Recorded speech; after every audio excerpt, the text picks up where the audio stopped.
오늘은 요한복음 3장 12절 말씀입니다. 요한복음 3장 12절 3장 12절 합독합니다. 내가 땅의 일을 말하여도 너희가 믿지 아니하거든 하물며 하늘의 일을 말하면 어떻게 믿겠느냐. 예수님의 이 말씀이 무슨 의미일까요? 땅의 일을 말해도 너희가 못 믿는데 하늘 일을 말한다면 너희가 믿을 수 있겠는가? 예를 들어서 이 앞에 서 있는 제가 목사라는 사실을 만약에 못 믿는다면 제가 말하는 것이 하나님 말씀이라는 것을 믿을 수 있을까요? 저 사람이 목사인 것도 못 믿겠는데 그 입에서 나오는 말이 하나님 말씀이라고 믿는 건 불가능하겠죠. 예수님이 선지자라고도 생각하지 않는 사람들이 그분이 하나님의 아들이라고 말한다면 믿을 수 있을까요? 어려운 일이죠. 하나님께서 우리를 이 세상에서 돌봐주신다는 사실을 못 믿는다면 그 사람이 과연 우리가 장차 하늘에 가서 하나님이 우리를 위해 예비한 유업을 상속받을 거라는 그 사실을 믿을 수 있을까요? 어려운 거예요. 이 세상에서 돌봐주시는 것도 못 믿는데 장차 하늘에서 우리에게 유업이 주어진다는 사실을 어떻게 믿을 수가 있겠어요? 그래서 예수님이 사용하신 단어가 하물며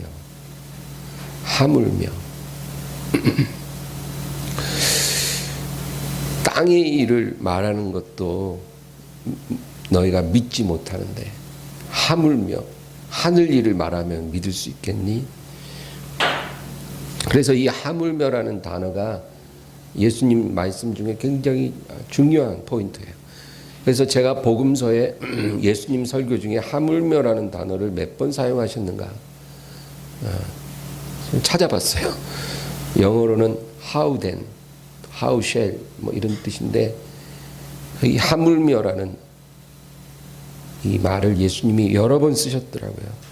그래서 우리 한 서너 개만 찾아보기로 하겠습니다. 마태복음 6장으로 한번 가겠습니다. 마태복음 6장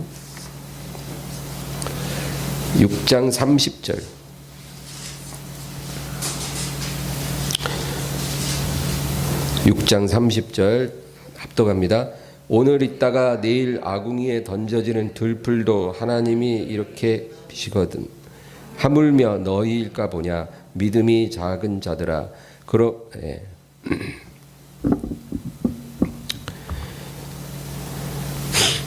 오늘 있다가 내일 아궁이에 던져지는 들풀도 하나님이 이렇게 입히시거든 하물며 너희일까 보냐.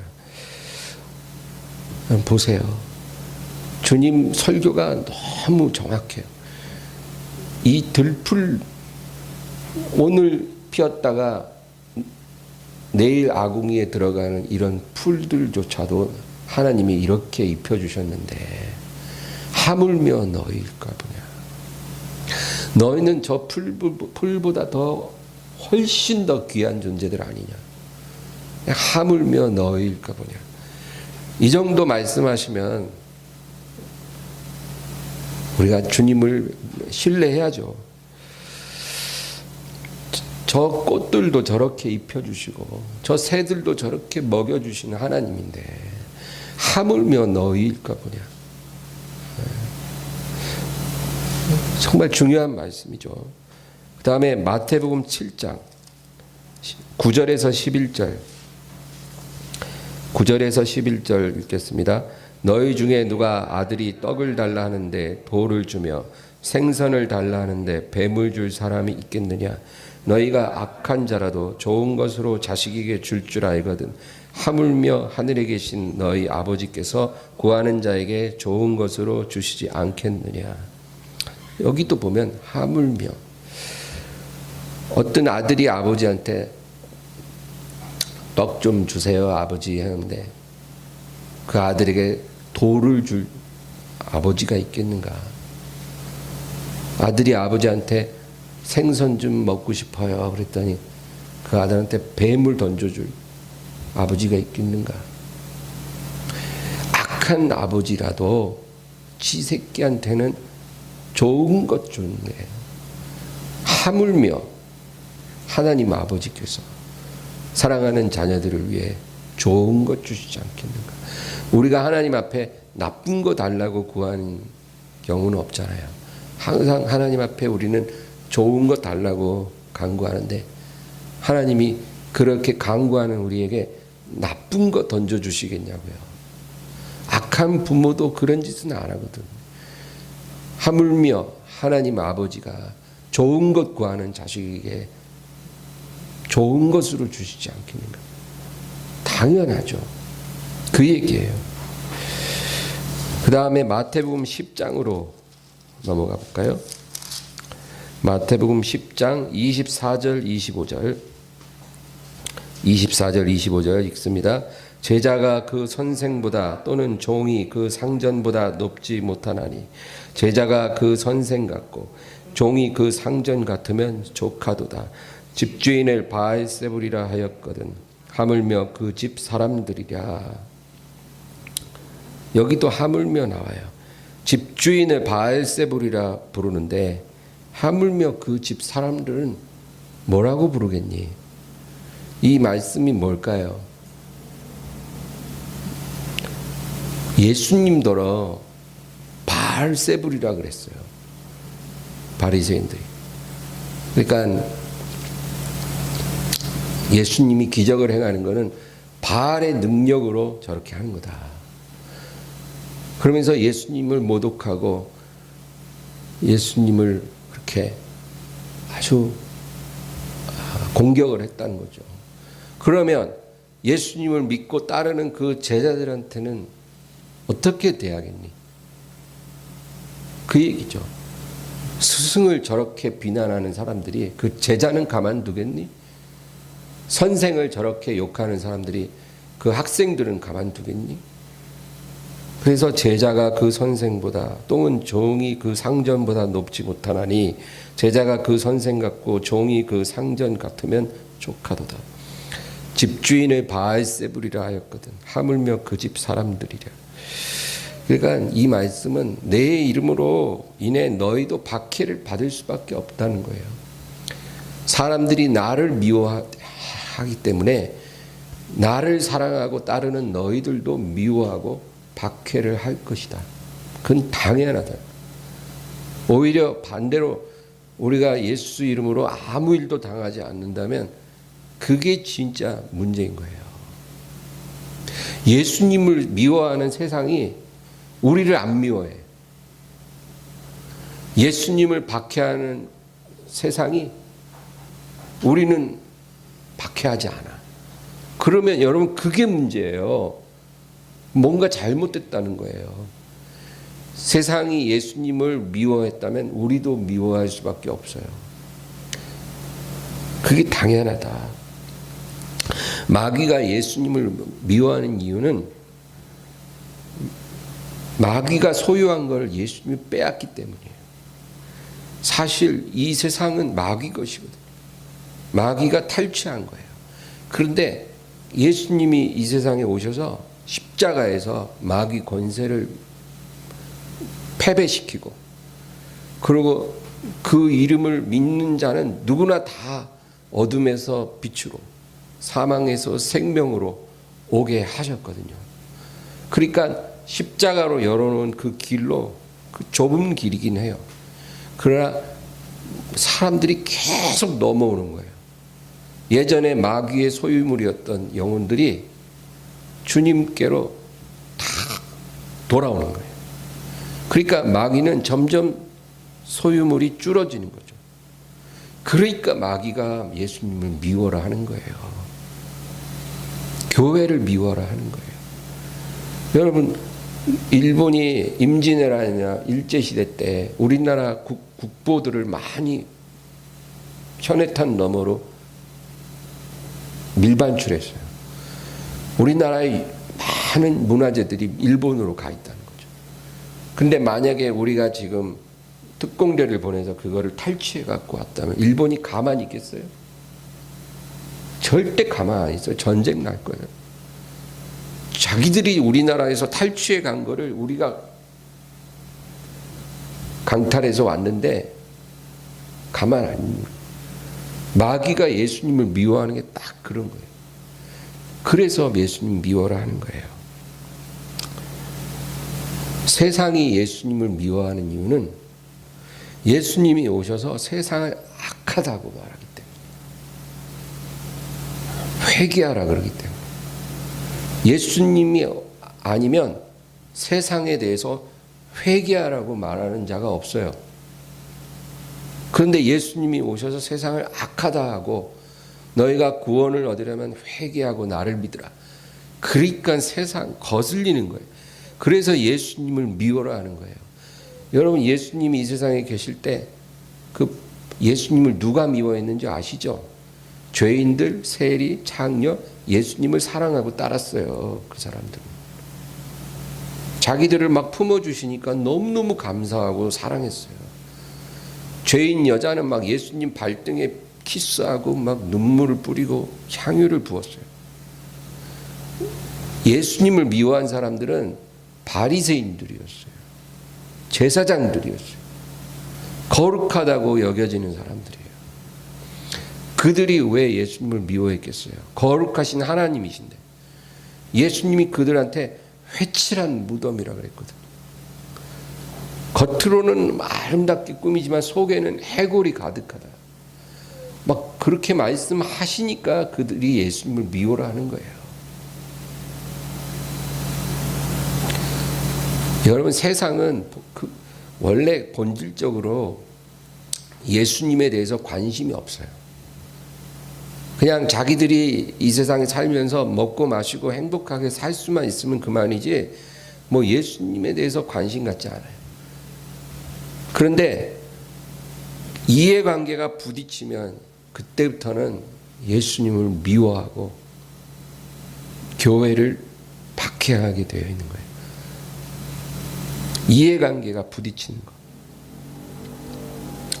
그래서 그 이야기가 사도행전 19장에 보면 한 이야기가 나와요. 사도 바울이 에베소라는 도시에 갔어요. 에베소. 이 에베소라는 도시는 지금은 터키에 있지만 별거 아니에요. 지금은 그냥 아무것도 아닌 지역이지만 바울이 살던 시대에는 그 에베소라는 도시는 뭐 지금으로 얘기하면 런던이나 파리 정도 되는 그런 대도시.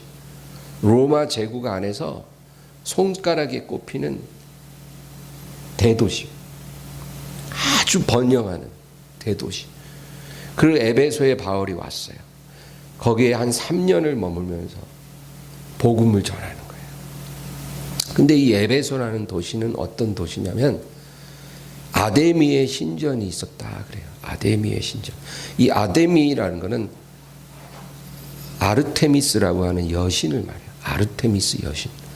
이 아르테미스 여신을 숭배하는 신전이 그 에베소에 있는데 그 규모가 여러분 아테네에 있는 파르테논 신전 알죠? 그 우리 역사책에 보면 사진 보이잖아요. 엄청 큰 기둥들 파르테논 신전. 그 신전의 4배 정도 되는 규모였다는 거예요. 그 아데미 여신의 신전. 그게 에베소에 있었어요. 그래서 그 에베소라는 대도시는 아데미 신전으로 유명한 그런 도시였어요. 그래서 그 도시에서 살아가는 사람들의 상당수가 그 신전 주변에서 자영업을 하면서 생계를 유지했다는 거예요. 왜냐하면 세상 곳곳에서 아데미 여신의 신전에 참배하러 오거나 관광하러 오는 사람들이 엄청났거든요. 그러니까 그 사람들을 상대로 음식을 팔고 또 숙박시설을 하고, 그렇죠? 기념품 팔고 여러 가지 업을 하면서 사는 그런 사람들이 많았다는 거예요. 그런데 그 중에 사도행전 19장에 보면 은장색 데메드리오라는 사람이 나와요.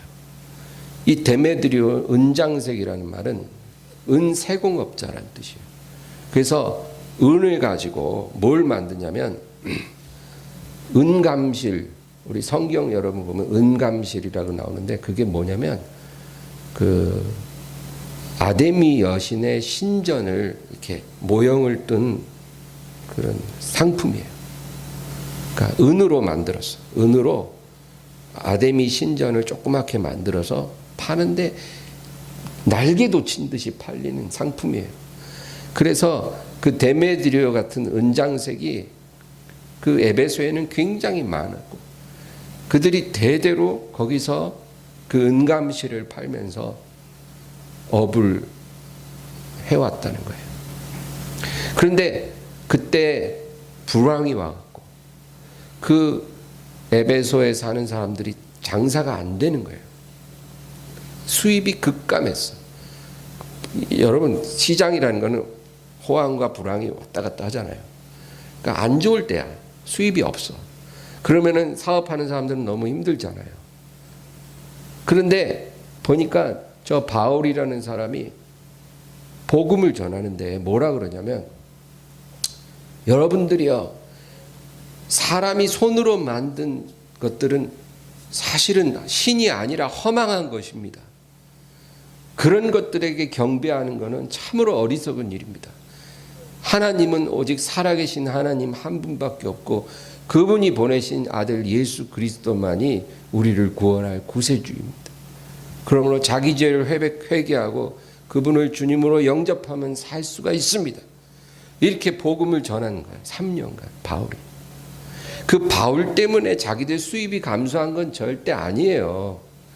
그런데도 수입이 없는데 지금 마음이 막 불이 막 타오르는데 저 바울이라는 사람이 한다는 소리가 사람의 손으로 만든 것은 신이 아니라는 거예요.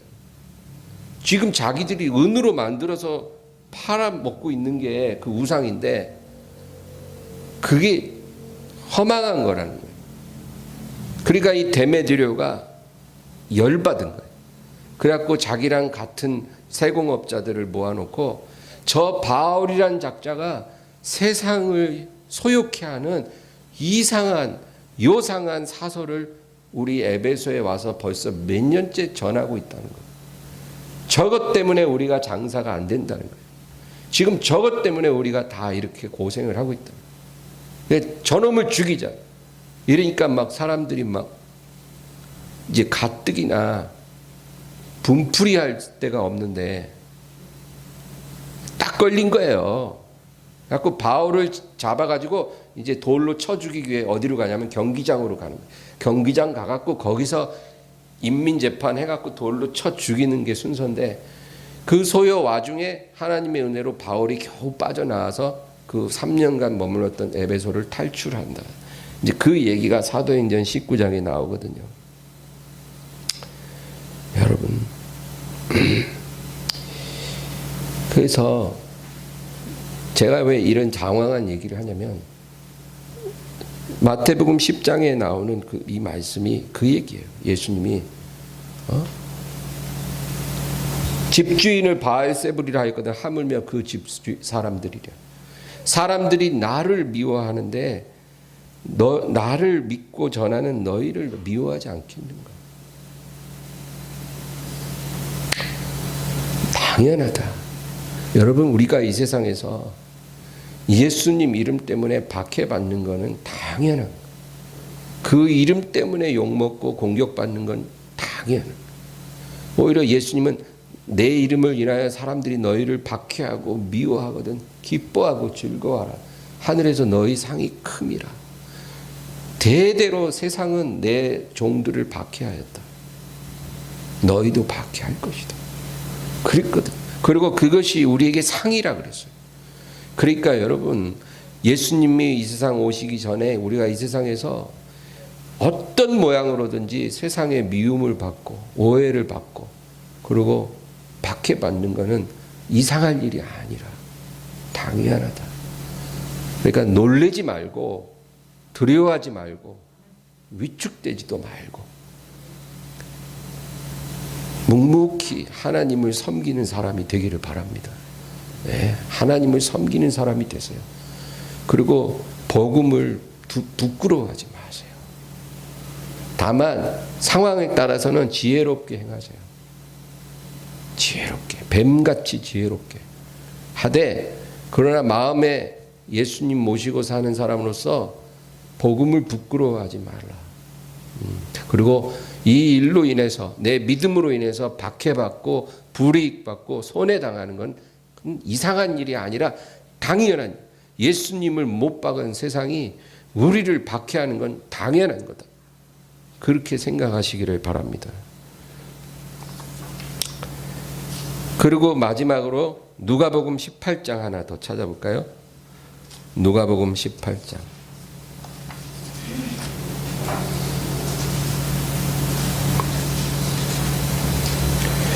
1절에서 8절입니다. 18장 1절에서 8절 다 같이 읽습니다. 예수께서 그들에게 항상 기도하고 낙심하지 말아야 할 것을 비유로 말씀하여 이르시되, 어떤 도시에 하나님을 두려워하지 않고 사람을 무시하는 한 재판장이 있는데, 그 도시에 한 과부가 있어 자주 그에게 가서 내 원수에 대한 나의 원한을 풀어주소서 하되, 그가 얼마 동안 듣지 아니하다가 후에 속으로 생각하되 두려워하지 않고 사람을 무시하나 이 과부가 나를 번거롭게 하니 내가 그 원한을 풀어주리라. 그렇지 않으면 늘 와서 나를 괴롭게 하리라 하였느니라. 주께서 또 이르시되, 불의한 재판장이 말한 것을 들으라. 하물며 하나님께서 그 밤낮 부르짖는 택하신 자들의 원한을 풀어주지 아니하시겠느냐? 그들에게 오래 참으시겠느냐? 내가 너희에게 이르노니 속히 그 원한을 풀어주시리라. 그러나 인자가 올 때 세상에서 믿음을 보겠느냐 하시니라. 아멘. 자, 여기도 보면 하물며 라는 말이 나와요. 7절에 하물며 하나님께서 그 밤낮 부르짖는 택하신 자들의 원한을 풀어주지 아니하시겠느냐? 그들에게 오래 참으시겠느냐? 이 말씀을 하실 때 한 가지 비유를 들었죠. 불의한 재판관이, 아주 교만하고 자기밖에 모르는 재판관이, 그 사람이 이 과부의 원한을 풀어줬다는 거예요. 자기하고 아무 이해관계가 없어요. 자기가 이 과부를 도와준다고 해서 손톱만큼 이익도 없는데, 이익이 없으면 절대로 도와줄 일이 없는 그런 악한 재판관인데, 이 과부의 원한을 풀어줬다는 거예요. 왜? 밤낮 와가지고 앉아있는 거예요. 문 앞에. 들어줄 때까지 그냥 그 사무실 앞에 앉아있는 거예요.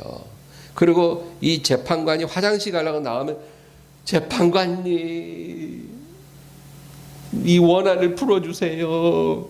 그러면 들은 척만 척 화장실 갔다가 또 들어오면, 재판관님 지겨워. 그리고 또 들어가. 또 점심 먹으러 나가려고, 재판관님. 먹고 들어오면, 재판관님.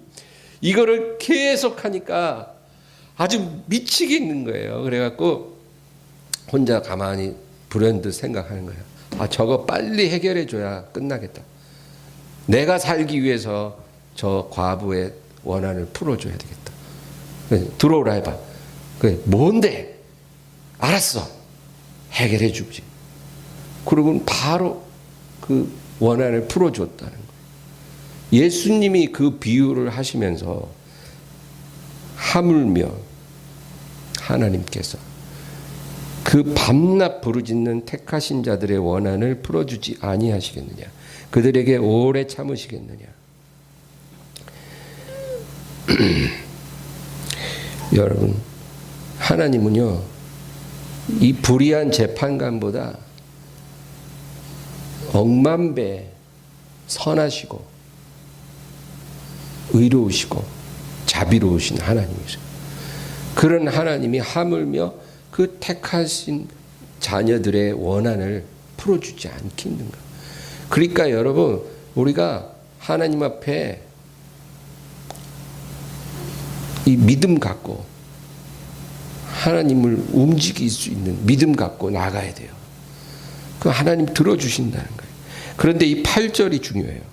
내가 너희에게 이르노니 속히 그 원한을 풀어주시리라. 그러나 인자가 올 때 세상에서 믿음을 보겠느냐.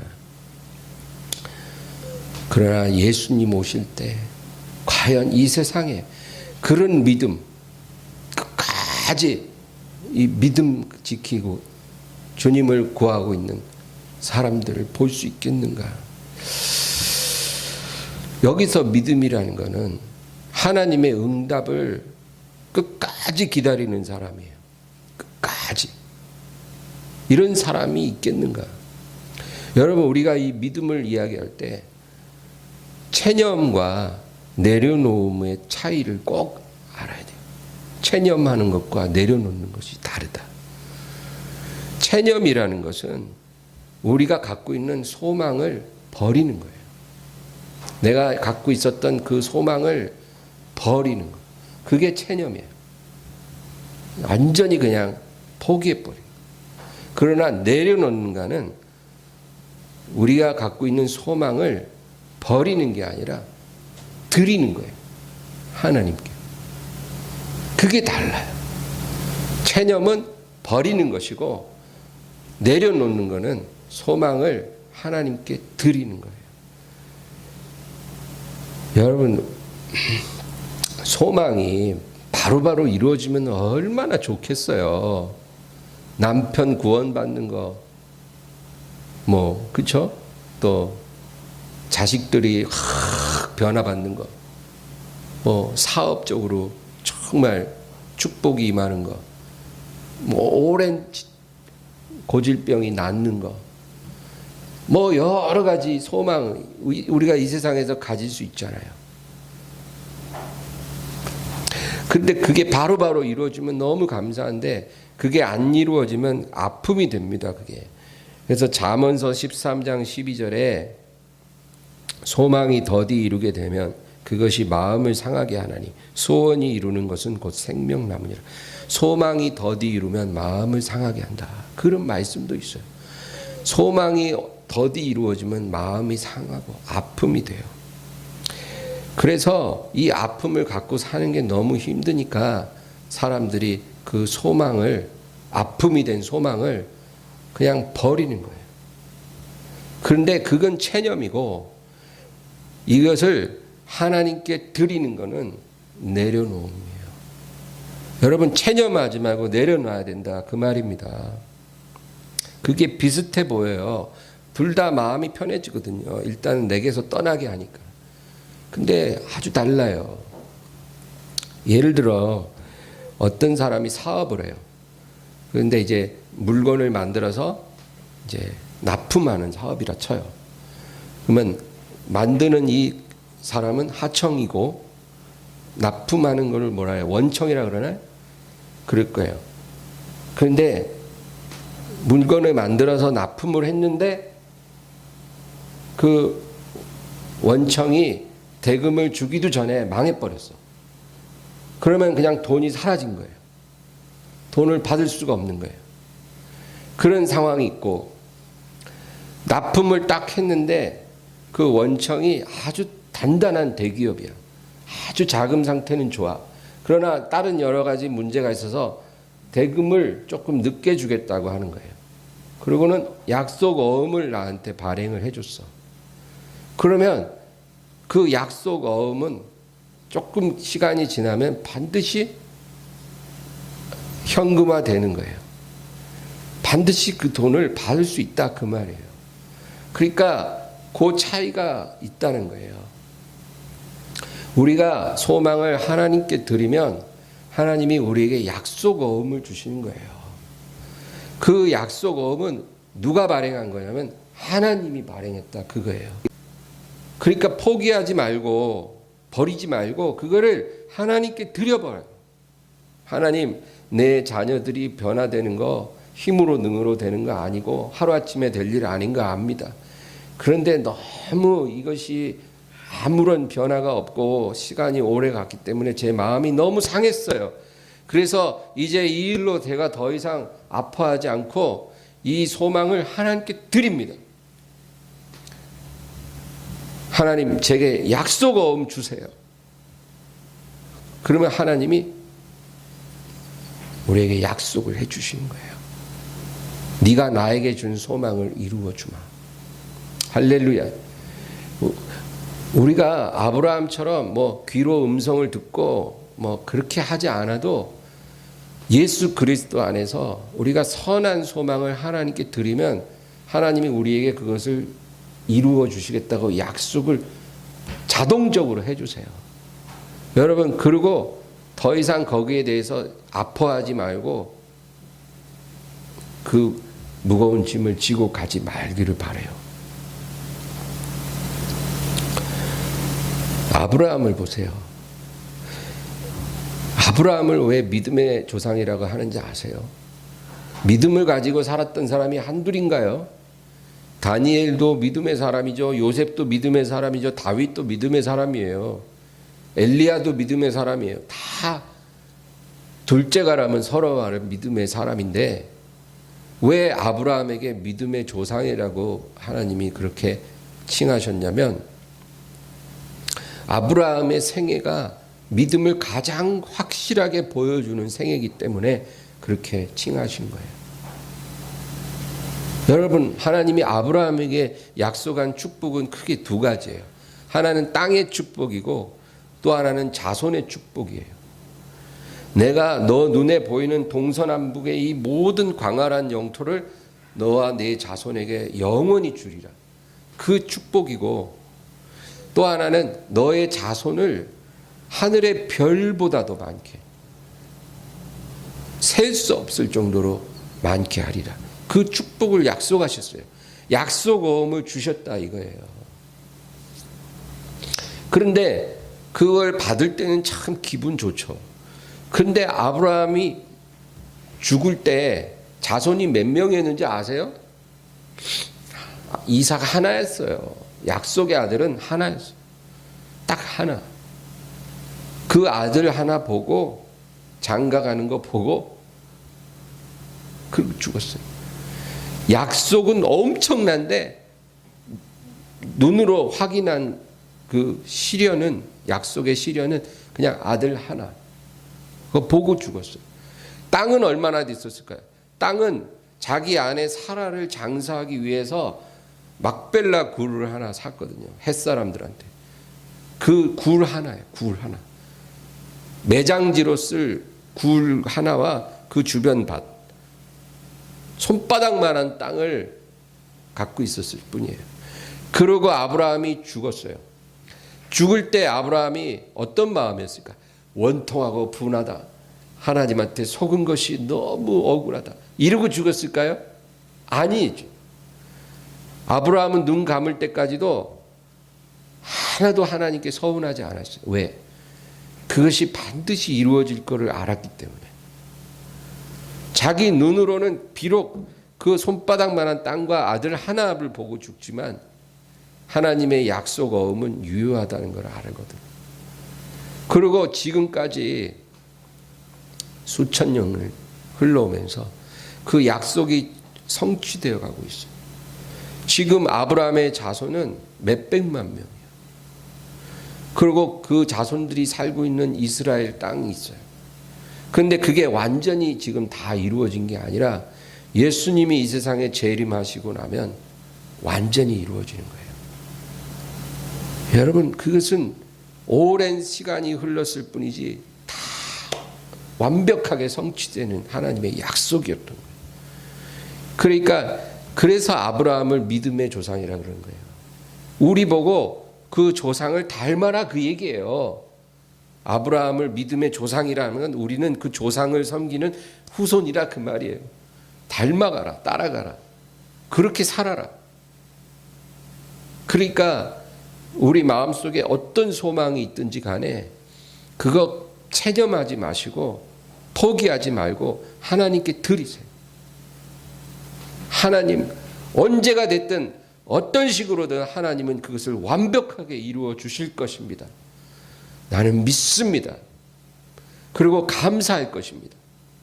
내가 눈을 감는 날까지 그것을 의심하지 않을 것이고, 내가 이 세상 떠나는 순간까지도 그것을 의심하지 않을 것이고, 나는 하나님께 영광을 돌리며 살 것입니다. 여러분, 그렇게 고백하시기를 바랍니다. 그래서 오늘 예수님이 누가복음 18장 8절에 내가 너희에게 이르노니 속히 그 원한을 풀어주시리라. 그러나 인자가 올 때 세상에서 믿음을 보겠느냐. 이 정도 믿음을 갖고 하나님을 신뢰하고 기다리는 사람들을 얼마나 내가 찾을 수 있을까? 그거 묻고 있는 거예요. 여러분, 그래서 절대 낙심하거나 좌절하거나 포기하지 말고 소망을 하나님께 다 드리시길 바랍니다. 하나님 다 이루어 주세요. 다 이루어 주세요.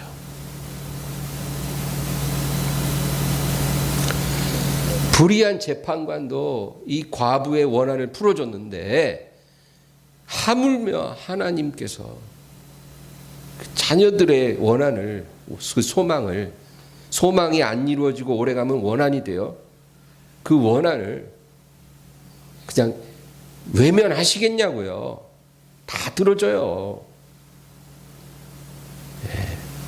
하나님은 풍성하신 분이에요. 제가 이 세상을 지금 53년을 살면서 저도 마음에 아쉬운 게 있어요. 제가 아쉬운 건 뭐냐면 자녀를 길러보지 못한 아쉬움이 있더라고요. 한 명이라도 좀 길러봤으면.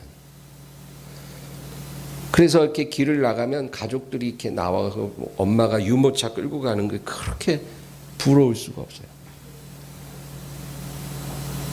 근데 이제 저에게 그런 기회를 안 주신 거죠.